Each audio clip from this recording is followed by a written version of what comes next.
This piece is called Revolution. I lived in Seattle when I was a young man when I was in my like 20 years old in the real early 1970s, and let me tell you, it was good to be young in that era. In fact, I think a lot of people in my generation, we are the baby boomers, and I think we pity the current young generation of young people. I don't know, maybe everything really exciting that's going to happen to you happens when you are young. And in any case, that era, when I was young, that was a great time to be young. History came alive and engulfed us. Rock and roll, the Vietnam War, the draft. Um, I grew up in the era of the assassinations, JFK, Bobby Kennedy, Martin Luther King, Malcolm. Um, we felt anything can happen. Anything can happen, man. That's what we believe. But especially the war. I mean, LBJ, and then it was Nixon and Kissinger. It seemed like the powerful people were, had that good. They went nuts or something. There were continuous escalations until I think there were like a 500,000 American soldiers in Vietnam, and we all had the sense that we were still losing. American power, America, the greatest, most powerful country on earth. It was like that feeling of invincibility that arrived after World War II, like it was evaporating. We didn't seem able to defeat an enemy so poor it didn't even have an air force. I mean, their soldiers fought in pajamas, and we couldn't beat them. Peasants were refusing to be beaten by the greatest military in the history of the world.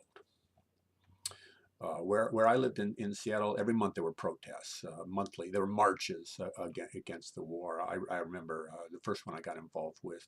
I went to a little college called Seattle Pacific in Seattle, and hundreds of us, we left the college, and it just kind of made with signs and everything, and we're marching right in the street. It was just so exhilarating. I mean, cars couldn't get by. I remember one car.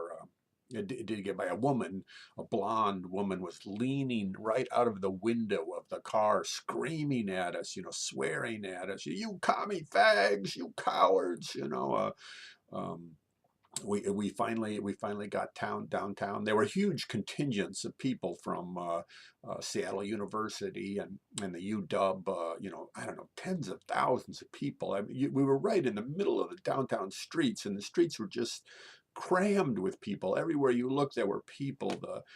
Yeah, I guess it was possible to still open the windows in some of these office buildings, and people were hanging out the windows and yelling, and there were hanging signs out the window. Some of the signs are for us, some of the signs were against us. Helicopters flying overhead, there were speakers.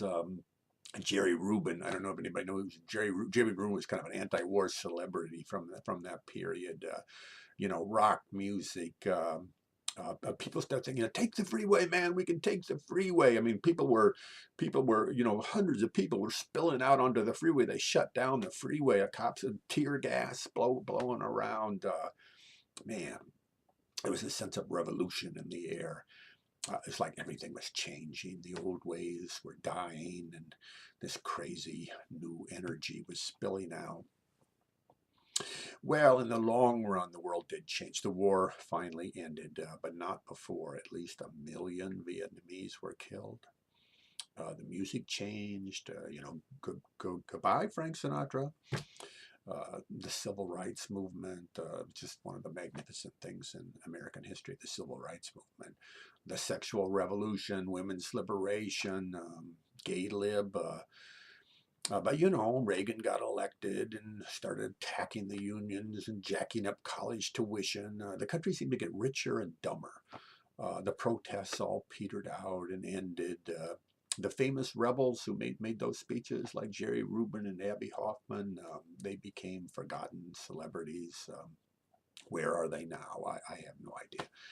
Years later, here we are in the age of internet billionaires and cell phones and video games and gay marriage.